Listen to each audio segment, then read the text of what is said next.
James, we've had enough conversations that I know when I ask you a question, you're always amazing in answering the question. However, many times it's much more important what you've got on your mind as opposed to what I'm going to ask. So I want you to answer my question, but what's on your mind is always important to me to hear what you've got on your mind. So I'll ask it this way to get us kicked off.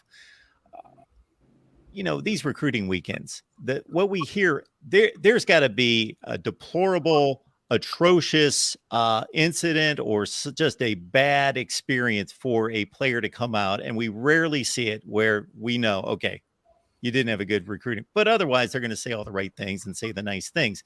So how do you come away from a situation like this and have a real indication that a player's leaning a certain way or had a good experience? Well, one, you can measure it by how many times the young man has come on campus. So let's take a Cam Davis, for example. Now, people were very worried about his recruitment, but then when you sit back and you realize Cam has been to Florida State like 12, 13. Cam's been to Florida State more times than I have. And I'm alumni, and I'm from Tallahassee. So seeing that, and then you're hearing what he's saying, same thing with the Luke Cormahawk, same thing with some of the guys who are coming from the West Coast. Like there's a couple linebackers were interested in, one from Texas, one from Cali, that are coming out this way. And I'm just gonna go with the belief that everybody figured out how to get there on their own. I don't know this stuff, but I'm just saying, even if they didn't, that's a lot of time, that's a lot of energy, that's a lot of resources being spent trying to get come just on an unofficial visit. And then it's the idea of not just this class, but the younger classes. I think three people who always tell you the truth. Old people on their last leg, kids, and alcoholics. They're going to typically give you a version of their truth that's going to be uninitiated. So if we don't believe the 2024s, we have no reason to not believe the 25s and the 26s.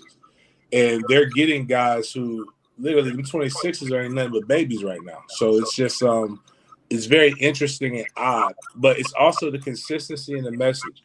If we go back and we look at what happened under the tag times, off-season unofficial visits weren't the norm like this. It was more the big recruiting weekends during the summer. So his camp and that last weekend in July.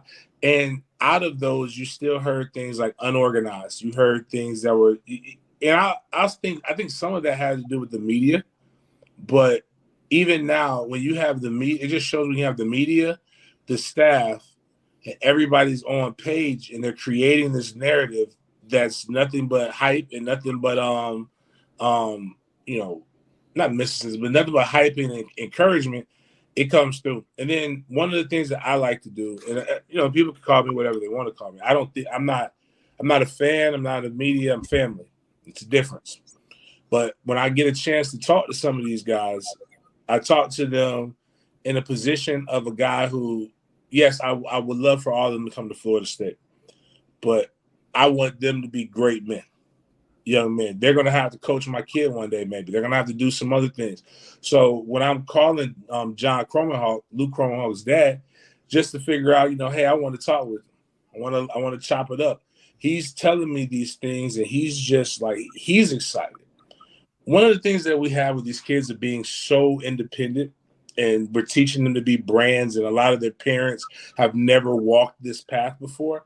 We see them to be so independent, but recruiting is still about winning mamas and daddies.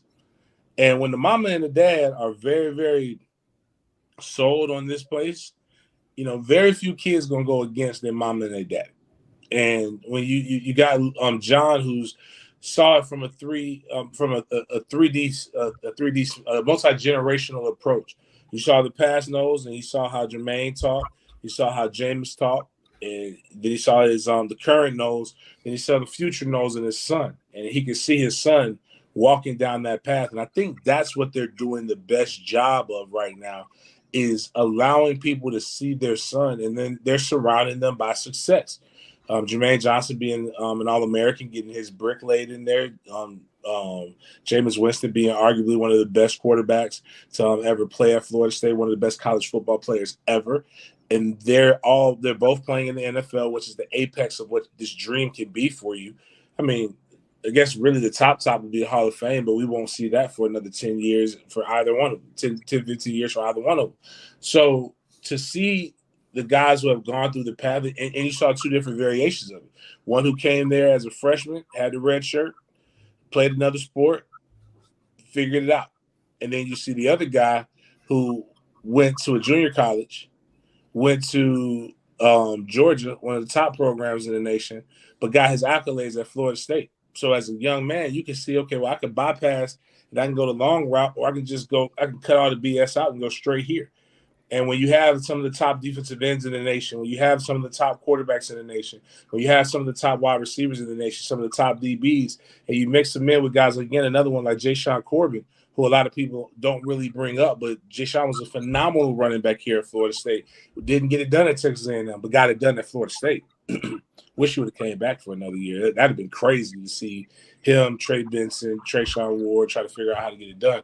But I think that's the way that the recruit. That's how you find out who's real and who's not. And then outside of that, recruiting is something that you have to continue to do. It's like it's a relationship. If you stop, you may not talk to your girl every day, but if you don't talk to her for once every 2 weeks, I'm pretty sure she's going to have another guy creep in there that's going to give her the attention that she seeks.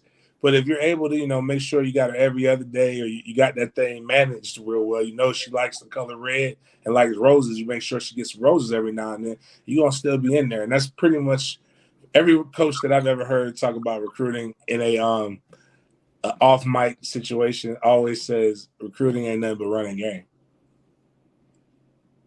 And that yellow jacket comment you made about the Hall of Fame, that is no stretch. All you have to do is watch Derwin James play. We've known about Jalen Ramsey for a long time. Man, Derwin James, my goodness, that guy is a freak beyond belief, which we already knew, but he also transferred that into, NFL production. It's crazy how good he is. I mean, like Jalen Ramsey, they didn't end up not coming. They were supposed to come, but they had, it's very difficult. All season is a combination of them training, getting better. And then this was the first week of free agency, so they probably needed to be where they needed to be at because they got a call. Obviously, Jalen just got traded to the Miami Dolphins. When you look at Jalen Ramsey, a guy who's been highly touted since he came out of Florida State and has not disappointed. His worst year, what everybody thought, was last year, and he was still ranked the 5th overall DB in the nation. In the NFL. Probably should have been an All-Pro, at least a second-team All-Pro.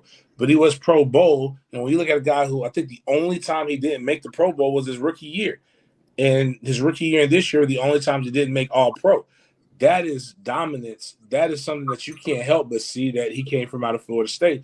So we have a lot of arguments and a lot of jokes and a lot of things about who's the DBU. Well, I'm going to put it like this.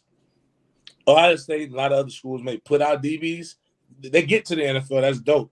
But we put out DBs that stay, and have people that become household names that kids say they want to be.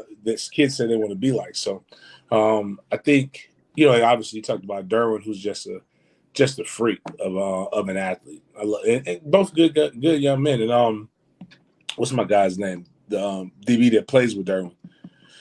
Asante Samuel. Yes, Asante Samuels. Yeah. Again, he played lights out, and he's the one that everybody forgets about because he's on the team with Derwin James.